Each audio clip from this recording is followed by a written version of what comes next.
15 जुलाई 2025 को इस राशि के जातकों के लिए दिन कई मायनों में महत्वपूर्ण रहने की संभावना है। इस दिन ग्रहों की स्थिति और गोचर आपके जीवन के विभिन्न क्षेत्रों जैसे करियर, स्वास्थ्य, प्रेम, परिवार, वित्त और आध्यात्मिकता पर प्रभाव डालेंगे। आइए विस्तार से जानते हैं कि यह दिन आपके लिए कैसा रहेगा। 15 जुलाई 2025 को सूर्य मिथुन राशि में रहेंगे, जो आपके तीसरे भाव में गोचर करेंगे। तीसरा भाव साहस, संचार, भाई बहन और छोटी यात्राओं का प्रतिनिधित्व करता है। सूर्य की यह स्थिति आपके संचार कौशल को बढ़ाएगी और आप अपनी बात को प्रभावी ढंग से रख पाएंगे। यदि आप किसी नई परियोजना या विचार को प्रस्तुत करने की योजना बना रहे हैं, तो यह दिन आपके लिए अनुकूल हो सकता है। आपकी वाणी में आत्मविश्वास और स्पष्टता होगी, जिससे आप अपने सहकर्मियों, मित्रों या परिवार के सदस्यों पर सकारात्मक प्रभाव डाल सकेंगे। हालांकि सूर्य की यह स्थिति आपको थोड़ा आक्रामक या अधीर भी बना सकती है, इसलिए अपनी वाणी और व्यवहार पर नियंत्रण रखना महत्वपूर्ण होगा। दूसरों के साथ बातचीत करते समय धैर्य बनाए रखें और किसी भी तरह के तर्क वितर्क से बचने की कोशिश करें। मंगल इस दिन पंचम भाव में कर्क राशि में गोचर करेगा। पंचम भाव रचनात्मकता, प्रेम, संतान और बौद्धिक कार्यों से संबंधित है। मंगल की यह स्थिति आपके रचनात्मक विचारों को बढ़ावा देगी और आप अपने कार्यों में नई ऊर्जा और उत्साह का अनुभव करेंगे। यदि आप कला, लेखन या किसी रचनात्मक क्षेत्र से जुड़े हैं, तो यह दिन आपके लिए विशेष रूप से उत्पादक हो सकता है। आप नए विचारों को लागू करने में सक्षम होंगे और आपकी रचनात्मकता को सराहना मिल सकती है। हालांकि मंगल का कर्क राशि में होना थोड़ा कमजोर माना जाता है, क्योंकि यह मंगल की नीच राशि है। इस वजह से आपको अपनी ऊर्जा को सही दिशा में लगाने के लिए अतिरिक्त प्रयास करने पड़ सकते हैं। भावनात्मक रूप से भी आप इस दिन थोड़े संवेदनशील हो सकते हैं, खासकर प्रेम संबंधों या बच्चों से संबंधित मामलों में।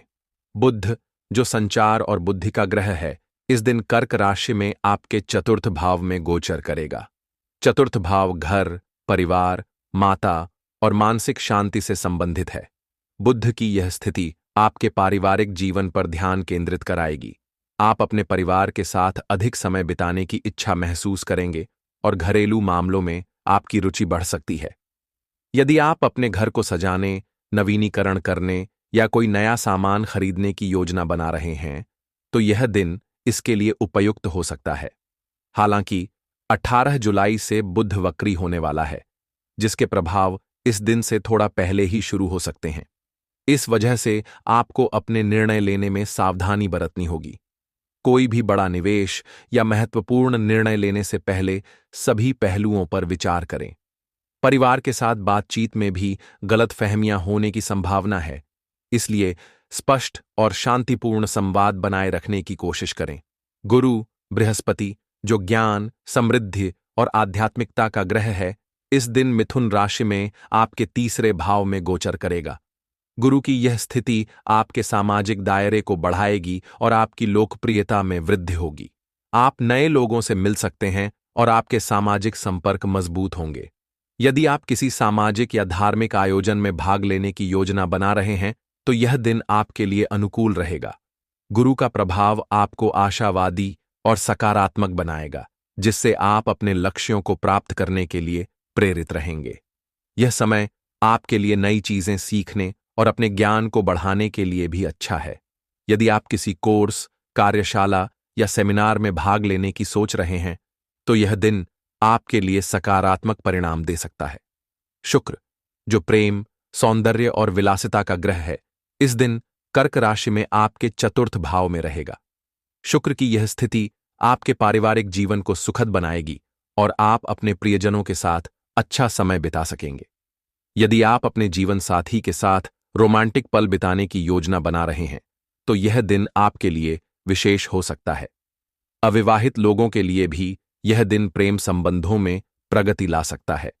आप किसी खास व्यक्ति के प्रति आकर्षित हो सकते हैं और आपकी भावनाएं गहरी हो सकती हैं। हालांकि शुक्र का प्रभाव आपको विलासिता और सुख सुविधाओं की ओर भी आकर्षित कर सकता है, इसलिए अपने खर्चों पर नियंत्रण रखना महत्वपूर्ण होगा। शनि इस दिन कुंभ राशि में आपके एकादश भाव में गोचर करेगा।